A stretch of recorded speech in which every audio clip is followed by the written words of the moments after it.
Happy Holi বন্ধুরা, তোমরা সবাই কেমন আছো? আশা করি তোমরা সবাই খুব ভালো আছো। আমিও খুব ভালো আছি। তো হ্যাঁ, আমি ন্যাড়াপোড়ার কিছু ভিডিও ক্লিপ দিলাম, কারণ ন্যাড়াপোড়া ছাড়া তো দোলযাত্রা অসম্পূর্ণ। তো সেই কারণে সবার ফার্স্ট ন্যাড়াপোড়া। আমরা ছোটোবেলায় সবাই ন্যাড়াপোড়া করেছি।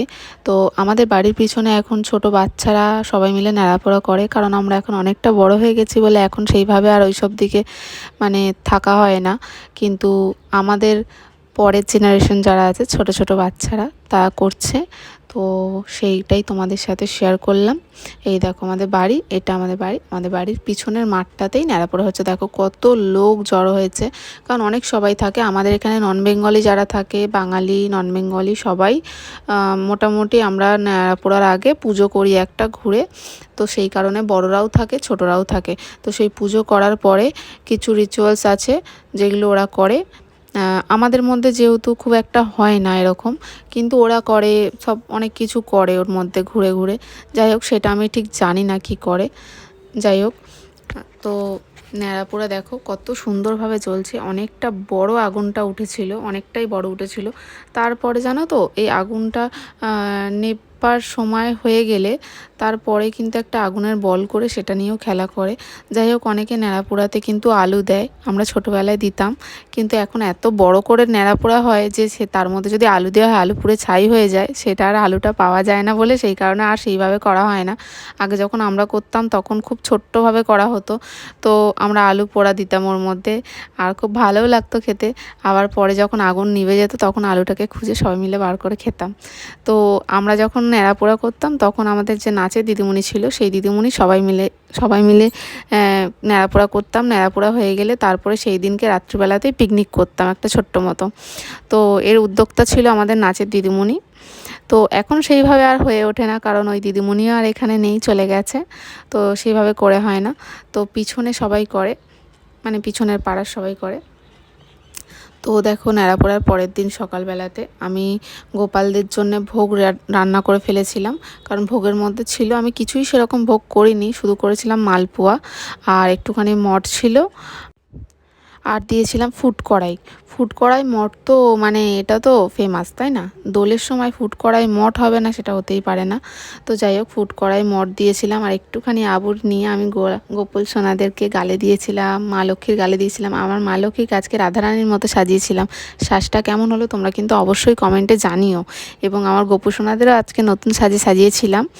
তো সবার ফার্স্টে সকালবেলা উঠেই আগে আজকে ওদেরকে আবির দিয়ে তারপরে আমরা রং খেলা শুরু করেছিলাম।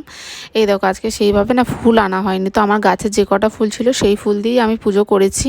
আর দেখো, আমার মেয়ে তো রং খেলা শুরু করে দিয়েছে, একদম নিচে রং খেলে পুরো ভূত হয়ে বসেছিল।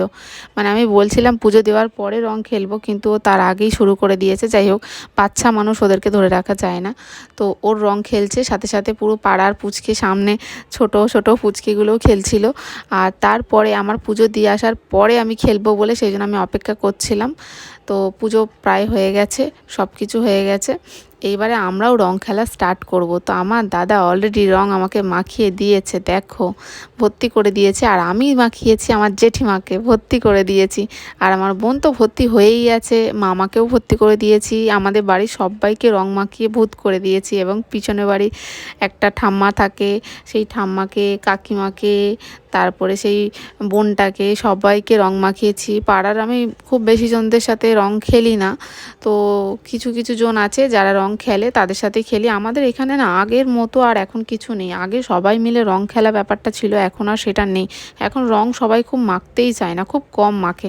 যাই হোক, আমাদের পরের দিনে শ্যুট ছিল, কিন্তু তাও আমরা মেখে ফেললাম।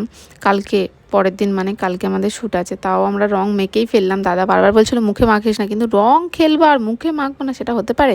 তো রং সবাই মিলে মেখে ভূত হয়েছিলাম দেখো। আর বেশটি করে আমার বোন সবাইকে মাখাচ্ছে, পিছনে বাড়ি আরও দুটো বোনকে। আমরা এই কজন মিলেই খেলেছিলাম। তারপরে যাবো একটুখানি দিদির বাড়িতে। কপালে দিতে পারিস, অনুমতি আছে। বেরোবি না, ঘরে ঢুকিয়ে দেবো, তাড়াতাড়ি আসো। ঠিক আছে, সবই চলো। মাই দিতে হয়, মাথায় দিতে হয়। বন্ধু হলাম, কিন্তু বড় তো আছো। আমার তো জিজু, আমি তো দিতেই পারি। আমার তো জিজু, খ্যাপা কোথায়? খ্যাপা বলতে কি করো? আমি সারা অঙ্গে দিতে পারি। মাথায় দেবো না আমি।